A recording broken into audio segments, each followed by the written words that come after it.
एक तरफ केंद्र सरकार जहां महिला सशक्तिकरण की बात करती है, वहीं बेटी बचाओ बेटी पढ़ाओ की भी बात करती है।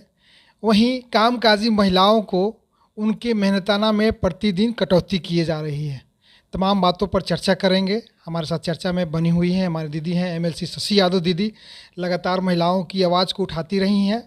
अब फिर एक बार हम वार्ता करेंगे और जानने की कोशिश करेंगे कि लगातार इन दिनों जो जीविका कर्मी हैं वे अपनी मांगों को लेकर एक बार फिर आंदोलन पे हैं। वहीं एएनएम हैं, आशा दीदी हैं, तमाम बातों पर चर्चा करेंगे।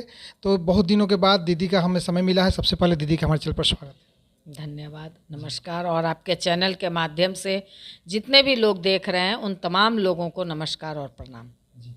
दीदी, हम ये जानना चाहते हैं, एक तरफ जहाँ सरकार महिला सशक्तिकरण की बात करती है, बेटी पढ़ाओ बेटी बचाओ तमाम प्रकार के नारे लग रहे हैं, वहीं कामकाजी महिलाओं को जो है कि उनके मेहनताना जो मिलना चाहिए उनमें लगातार कटौती की जा रही है। क्या कहेंगे इसको लेकर? सबसे पहले तो मैं अपनी बात रखने से पहले कह लीजिए कम्युनिस्ट आंदोलन के बहुत बड़े नाम सीपीएम के लीडर रहे हुए हैं सीताराम येचुरी जी, जिस समय की इस समय बहुत ज़रूरत है हमारे एक एक कम्युनिस्ट नेता की, इस समय वो चले गए। ये हमारे देश के लिए अपूरणीय क्षति है। सबसे पहले मैं उनको श्रद्धांजलि, विनम्र श्रद्धांजलि और लाल सलाम पेश करती हूँ आपके चैनल के माध्यम से। और आप समझ लीजिए कि पूरा कम्युनिस्ट आंदोलन, कम्युनिस्ट पार्टी, भाकपा माले और तमाम ट्रेड यूनियन, एआईसीसीटीयू सहित सब लोग महिला श्रमिकों के आंदोलन को आगे बढ़ाने में हम लोग पूरी ताकत से लगे हुए हैं। और आपने जो उठाया कि आज महिला श्रमिक सब लोग सड़कों पे है। अगर आप देखिए आशा कार्यकर्ता का भी एक लंबा हड़ताल चला है, आप आंगनबाड़ी समझ लीजिए कि उनकी भी लंबी हड़ताल हुई है, आप देख लीजिए कि एएनएम आज हड़ताल में ही हैं और अभी तक उनके सवालों पे नहीं हुआ। और अब जीविका बहनें भी पूरी ताकत से हड़ताल में उतर चुकी हैं, जगह जगह उनके आंदोलन हो रहे हैं। यही सब सेक्टर आज महिला श्रमिकों का रह गया है, क्योंकि कोई यहाँ पर उस तरह से पूरे बिहार में अगर हम देखें तो कहीं कोई अस्थाई रोजगार तो है नहीं, बहुत कम है।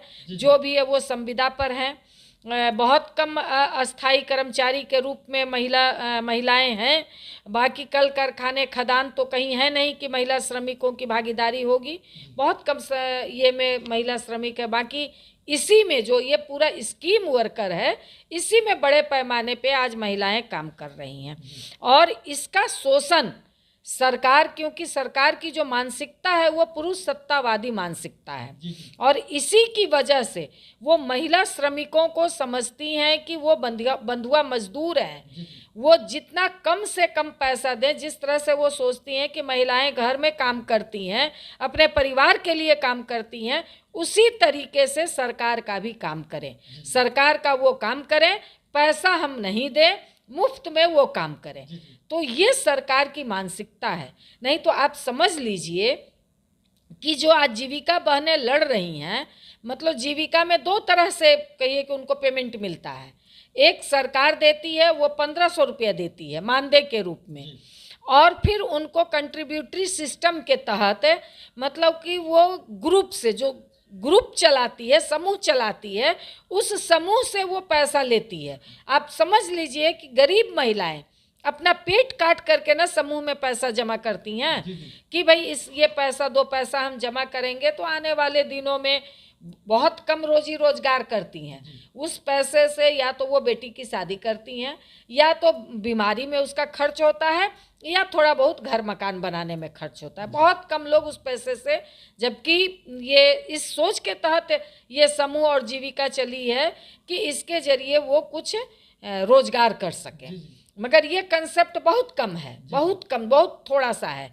मगर इसके बावजूद आप समझ लीजिए कि उन महिलाओं का पैसा जो वो जमा करती है, उसी महिला से जीविका को पेमेंट मिलता है। अब सरकार क्या की है, इस बार जो सर्कुलर निकाली है उसमें वो ये सर्कुलर में साफ साफ दे रही है कि वो धीरे धीरे एक समय के बाद वो जो सरकार मानदेय देती है उसको बंद कर देगी। अब ये तो आप समझ लीजिए कि ये किस सिस्टम के तहत है भाई, ये किस मानसिकता के तहत सरकार चल रही है कि आप क्या समझते हैं महिलाओं के श्रम को। जो महिलाएं, जो जीविका बहन कह लीजिए कि बहुत कम ही, अगर थोड़ा ही कहिए, फिर भी उन्होंने महिलाओं को सशक्त किया है। अगर आप थोड़ा ही कहिए तो वो आर्थिक रूप से उसको संबल बनाई है। अगर आप देखिए तो इसी जीविका के बल पे जदयू नीतीश कुमार जी अपनी पार्टी तक में, सरकार के काम में इस्तेमाल तो की ही है, भीड़ बढ़ाने में, अपनी पार्टी में भीड़ बढ़ाने में इस्तेमाल किया है, और यहाँ तक कि गैर उसूली ढंग से वो चुनाव तक में जीविका को इस्तेमाल करते रहे हैं। और आज जब पैसा देने की बारी आती है तो उनको कह रहे हैं कि आप अपना आत्मनिर्भर बनिए। ये आत्मनिर्भर की परिभाषा भाजपा की है। जिस तरह से भाजपा मतलब मोदी जी कह रहे थे कि आप पकौड़ा बेच करके नौजवानों को सलाह दे रहे थे कि पकौड़ा बेच करके आत्मनिर्भर बनिए, आज उसी की बोली नीतीश कुमार बोल रहे हैं कि आप समूह से पैसा लेकर के आत्मनिर्भर बनिए। तो ये बिल्कुल ही गलत है और इसकी AICCTU बिल्कुल इसका विरोध करता है। भाकपा माले विधायक दल, हमारे भाकपा माले के विधायक दल तमाम इसका विरोध करता है, और हम लोग पूरी ताकत से इस आंदोलन में उनका नेतृत्व भी, हमारे तमाम जगह हमारे तमाम विधायक साथी, मैं खुद जगह जगह इनके आंदोलन का नेतृत्व कर रही हूँ। और सही बात है कि सरकार को ये हम लोग साफ साफ कह रहे हैं कि इस तरह के सिस्टम नहीं चलने दिया जाएगा। ये बिहार है, बिहार हमेशा से लोकतंत्र पसंद रहा है, बिहार हमेशा से श्रमिक आंदोलन का, महिला सशक्तिकरण का, महिलाओं के ऊपर हुए जुल्म के खिलाफ महिला आंदोलन यहाँ बहुत मजबूत रहा है। इसीलिए इस तरह की नीति हम लोग बिहार में नहीं चलने देंगे, ये बिल्कुल साफ साफ है। और मैं जीविका बहनों से कह रही थी कि आप तमाम लोग ये मन बना लीजिए कि अगर आप हड़ताल में उतरती हैं, आंदोलन में उतरती हैं, बहुत तरह की धमकी मिलेगी, बहुत तरह का प्रेशर होगा, इसके बावजूद आप लंबी लड़ाई लड़ने के लिए तैयार रहिए, नहीं तो सरकार आपके श्रम का दोहन कर रही है, आपको बाहर निकाल करके भी कुछ दिनों में फेंक देगी अगर आप संगठित नहीं रहेंगे, अगर आप आंदोलन में अपने आप को मजबूत नहीं करेंगे तो। दीदी, हमने सुना है कि लगातार जो जीविका दीदियां हैं, ज़मीनी स्तर से जुड़ी हुई हैं, अभी हड़ताल पे हैं, तो उनके ऊपर अब पदाधिकारियों का दबाव लगातार बढ़ता जा रहा है, क्या कहेंगे इसको लेकर? देखिए, ये तो मैंने पहले भी कहा और हम लोग लगातार इस बात को देख रहे हैं। आशा आंदोलन में ही आप देखिए, बहुत लोगों के ऊपर केस भी हो गया, बहुत लोगों को निकालने की धमकी मिली। आप NM आंदोलन में देख लीजिए, आंगनबाड़ी में 18,219 आंगनबाड़ी को हटा दिया गया था, बर्खास्त कर दिया गया था। उसके बावजूद उन तमाम लोगों को वापस भी लेना पड़ा सरकार को। सारी आशा कार्यकर्ता के ऊपर जिस तरह से केस हुए वो भी वापस लेना पड़ा, और कह लीजिए कि तमाम जो भी आशा को हटाने की धमकी दे रहे थे वो कुछ भी नहीं हुआ। आज NM को जिस तरह से धमकी भरा लेटर तक निकल गया था, बावजूद आज NM है जगह पे। इसलिए ये सरकार का काम है धमकी देना, मगर इस धमकी से हमारी बहनें न डरें, आप डट करके रहें, आप संगठित रहें, कोई कुछ नहीं बिगाड़ सकता है। आप सरकार का काम करती हैं, सरकार आपको क्या देती है? आपके बल पे सरकार है, सरकार के बल पे आप नहीं है, इस बात को हमेशा ध्यान में रखिएगा। अभी दीदी बात करेंगे ANM दीदी लोगों का, जो पिछले कई दिनों से लगभग तीसरे महीने हड़ताल जो है कि चलने वाला है, तो क्या कहेंगे, क्या प्रयास चल रहा है? अभी आपने कहा कि आज भी हम वार्ता करने के लिए तैयार हैं, क्या कहेंगे इसको लेकर? नहीं, देखिए, NM बहनों ने बहुत धैर्यपूर्वक और बहुत मजबूती से हड़ताल में डटी हुई हैं, और सरकार कह लीजिए कि बिल्कुल एक उनके प्रति जितनी संवेदनशील उसको होनी चाहिए, इसमें किसी भी क्षेत्र में, मैं तो शुरू में ही मैंने कहा कि सरकार महिला श्रमिकों के प्रति या अन्य श्रमिकों के प्रति सरकार बिल्कुल असंवेदनशील है, बिल्कुल सहानुभूतिपूर्वक विचार नहीं करती। आप समझ लीजिए कि आशा कार्यकर्ता का मानदेय अभी तक सरकार नहीं, नीतीश कुमार नहीं दे रहे हैं, तो बिल्कुल सरकार असंवेदनशील है। बावजूद इसमें धैर्यपूर्वक, शांतिपूर्वक हमारी बहनें, NM बहनें आंदोलन का नेतृत्व कर रही हैं। मगर इसी क्रम में जितनी बात सरकार ने कहा है कि हम ये काम करेंगे, उन्हीं के कहे अनुसार हम लोगों ने मात्र हम लोग ये कह रहे हैं कि आप जो कह रहे हैं उसको ही आप लिखित रूप से आप दे दीजिए, क्योंकि बिल्कुल आप पर मतलब एक तरह से भरोसा नहीं है हमारी एनएम बहनों को कि आप जो कह रहे हैं आप उसको हूबहू लागू करेंगे। क्योंकि कल को कोई मंत्री आते हैं, कल को कोई अधिकारी आते हैं, उनको सारी बात बतानी होती है, उसके बावजूद वो उनकी मर्जी पर रहती है कि वो लागू करेंगे या ना लागू करेंगे। अगर लिखित समझौता रहेगा तब तो सरकार मजबूर रहेगी, नहीं तो उसको लेकर के हम भी आगे बढ़ने के लिए स्वतंत्र रहेंगे। इसलिए आप जो बात कह रहे हैं, अगर आपके मन में कोई दूसरा विचार नहीं है, और हम भी ये सोचते हैं कि आपके मन में कोई दूसरा विचार नहीं ही होगा, तो आप उसको लिखित दे दीजिए। और इसके लिए आज कह लीजिए कि हमारे विधायक दल के उपनेता सत्यदेव राम सिवान से आज यहाँ आए हुए हैं। वो कोशिश कर रहे हैं कि मुख्य सचिव से कम मुलाकात हो जाए, प्रत्यय अमृत जी से मुलाकात हो जाए, कि कम से कम वो लिखित रूप से, क्योंकि उसी समय कहे थे ईडी साहब सुहर्ष भगत कि हम जितना जल्दी होगा निकाल देंगे, और जितना जल्दी उनका कहे हुए आज 10 दिन से ऊपर हो गया, बावजूद उनका जल्दी नहीं आया है। तो उनके ऊपर के अधिकारी से हम लोग मिलने की कोशिश कर रहे हैं। देखते हैं आज अगर मुलाकात हो जाएगी और क्या कहते हैं तो देख लीजिए। दीदी, कल आपकी बड़ी बैठक है, आशा करता हूँ कि आप टॉप लीडर है बिहार की, तो किन बातों को लेकर कल आपकी बैठक है, और तमाम लोग काफ़ी दिनों से इस बैठक में सम्मिलित होने के लिए लगातार आपकी तरफ एक विश्वास भरी नज़र से देख रहे, क्या कहेंगे इसको लेकर? देखिए, आशा कार्यकर्ताओं की हम लोगों ने बैठक रखी है। कल था बैठक 14 को, मगर कर्मा की वजह से, हम कर्मा पर्व की वजह से हमने 19 को बैठक किया है, और लोग बल्कि चल चुके हैं अपने अपने गंतव्य से। दूर दूर से लोग आ रही हैं बैठक में शामिल होने के लिए। और बिल्कुल मैं कहूँगी कि आप सब लोग, अगर इससे पहले भी है, बैठक से पहले हमारी आवाज़ आप तक पहुँचती है, तो और भी जो लोग हैं वो लोग, आप लोग आइए, और बैठक में हम लोग उस पर पूरे आगे की रणनीति पर विचार विमर्श करेंगे। क्योंकि नीतीश कुमार जो एकदम मतलब कहिए कि छोटी राजनीति, ओछी राजनीति आप कर रहे हैं, क्योंकि जिस समय हड़ताल हुआ था और लिखित समझौता हुआ था, उस समय महागठबंधन की सरकार थी, तेजस्वी यादव जी स्वास्थ्य मंत्री थे, उनके रिजिम में लिखित समझौता हुआ है, लगभग चीज़ें मिल गई, फैसिलिटेटर की मांगें मिल गई हैं।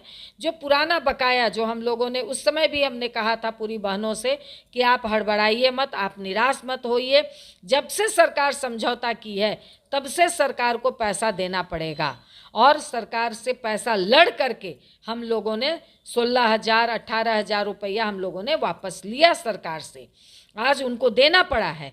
इसी तरीके से हम लोग भी धैर्य से हैं, और ये अब मगर धैर्य की बांध टूट रही है, और निश्चित तौर पर इसमें पूरी योजना, आगे की पूरी प्लानिंग हम लोग बनाएंगे कि हमारे पास लिखित समझौता है। अगर सरकार, अभी भी समय है, अगर मान जाती है तो ठीक है, नहीं मानती है, क्योंकि आप लोगों, आपके ही चैनल के माध्यम से हमने बताया है लोगों को कि प्रत्यय अमृत जी हाथ जोड़ करके कहे कि मैडम हम लोगों का कमिटमेंट है और मेरा कमिटमेंट है, हम इस काम को करवाएंगे। मगर मुख्यमंत्री जी ये राजनीतिक प्रतिद्वंदिता में जो सबसे कम काम करने वाली, आपके स्वास्थ्य की सबसे निचले पायदान पर खड़ी एक आशा कार्यकर्ता के साथ जो आप बदला ले रहे हैं, ये बिल्कुल एक तुच्छ राजनीति है।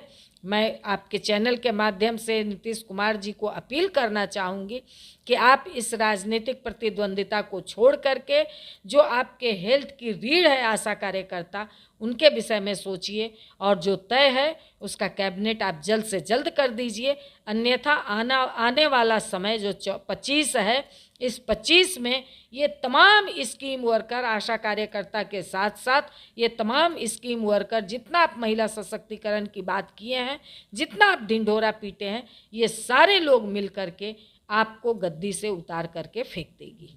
दीदी, निचले स्तर पर जब हम आशा की बात करते हैं तो उसमें जो है कि जो उनका बकाया मानदेय रुका हुआ रहता है, जब भी वो मानदेय कभी काल सभी लोगों को मिलता है, कभी काल नहीं मिलता है, तो कई लोगों को नहीं मिलता है, तो निचले स्तर पर भ्रष्टाचार की काफ़ी जो है कि बातें देखी जा रही हैं, इसको लेकर क्या कहेंगी आप? हाँ बिल्कुल, ये भ्रष्टाचार तो है। भ्रष्टाचार निचले स्तर पर नहीं है, ये भ्रष्टाचार नीचे से लेकर ऊपर तक है, ऊपर से लेकर के नीचे तक। कभी भी भ्रष्टाचार नीचे से नहीं होता है, ये आप जान लीजिए। भ्रष्टाचार होता है तो ऊपर से होता है, क्योंकि अगर ऊपर से हमारे मंत्री जी टाइट हो जाएं, अगर ऊपर का हमारा प्रशासनिक अमला टाइट हो जाए, तो नीचे किसी अधिकारी पदाधिकारी की हिम्मत नहीं होती कि वो भ्रष्टाचार कर ले जाएगा।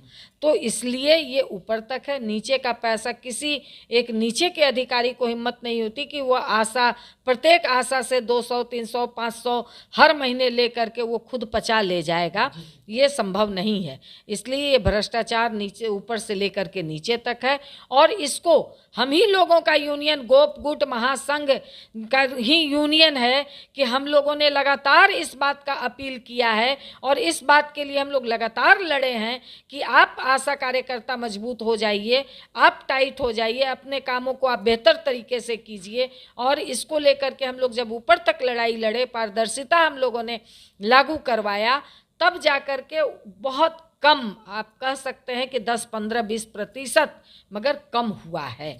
और इस बार कह लीजिए कि थोड़ा ज़्यादा कम हुआ है कि ये जो पैसे आए ऊपर से, हम लोगों ने लगातार अपील की। हमने कहा कि जो भी अधिकारी मांगता है आप उसका हमको सबूत भेजिए, उस अधिकारी को कहिए कि अपनी नौकरी तक गंवानी पड़ जाएगी। तो कई जगह बीसीएम के ऊपर सजा भी हुआ, जब हम लोग ऊपर से टाइट हुए तो ऊपर के अधिकारी टाइट हुए हैं। और कई बीसीएम के ऊपर, एक बीसीएम को ऊपर, आप, मैं बहुत नाम नहीं लेना चाहती हूँ, मगर उसका पेमेंट से कटौती हुआ है, यहाँ तक कि उसकी नौकरी चली जाती। मगर हम लोगों ने सोचा कि नहीं, नौकरी किसी का लेना उचित नहीं है, मगर उनको बतौर सज़ा वो कह लीजिए कि उसके पेमेंट से 10% पैसा कटा है। तो ये भी कार्रवाई हम लोगों ने आंदोलन के बल पे ये करवाया है, दबाव दे करके करवाया है। तो ये सब हो रहे हैं, और वो रोक लगता है जब कह लीजिए कि ऊपर के अधिकारी टाइट हो जाएंगे तो ये रोक लगेगी, और नीचे से भी आशा और यूनियन टाइट हो रहा है तो रोक लग रही है। तो बहुत बहुत धन्यवाद, दीदी हमारे साथ बात कर रही थी और आपने सुना सभी बातों को बारीकी से हमारे चैनल पर रखा है। अंत में दीदी से हम जानना चाहेंगे, दीदी आप महिला हैं, तो महिला सुरक्षा और सम्मान के लिए सभी लोगों के लिए। हाँ बिल्कुल, आज देख लीजिए कि पूरे देश में आज हमारी बहनें लड़ रही हैं, क्योंकि भाजपा जितनी बड़ी बड़ी बात बोलती रही महिला सुरक्षा की, मगर आज भाजपा के ही राज में बलात्कारियों के पक्ष में उत्तराखंड में कह लीजिए कि झंडा लेके, तिरंगा लेकर के बलात्कारियों के पक्ष में खड़ा हुआ जा रहा है। ये बिल्कुल कह लीजिए कि एक तानाशाह सरकार का द्योतक है। ये बहुत बुरा समय हम महिलाओं के लिए है, मगर हम महिलाएं आज संगठित होकर के आवाज़ भी बुलंद कर रहे हैं। गांव-गांव में आज महिलाएं, हमारी बेटियां संगठित हो रही हैं, लड़ रही हैं वैसे आताताइयों को सज़ा दिलवाने के लिए। और निश्चित तौर पर, और हम इस आपके चैनल के माध्यम से हम कहना चाहेंगे कि डरने की ज़रूरत नहीं है, संगठित होइए, आवाज़ बुलंद कीजिए, तभी जा कर के इन आताताइयों को सबक सिखाया जा सकता है। तो एक बार फिर दीदी का बहुत बहुत धन्यवाद। लगातार हमारे साथ जो बात कर रही थी, तमाम महिलाओं की बातों को लेकर दीदी बखूबी चर्चा किए हैं और महिलाओं को भरोसा दिलाया है, सुरक्षा को लेकर, सम्मान को लेकर। तो हमारी तरफ से दीदी को भी बहुत बहुत धन्यवाद। धन्यवाद, आपके चैनल के माध्यम से पुनः एक बार सभी को धन्यवाद, और आपको बहुत बहुत धन्यवाद। मैं विनोद सिंह, ASB तक न्यूज़ के लिए पटना से। Thank you.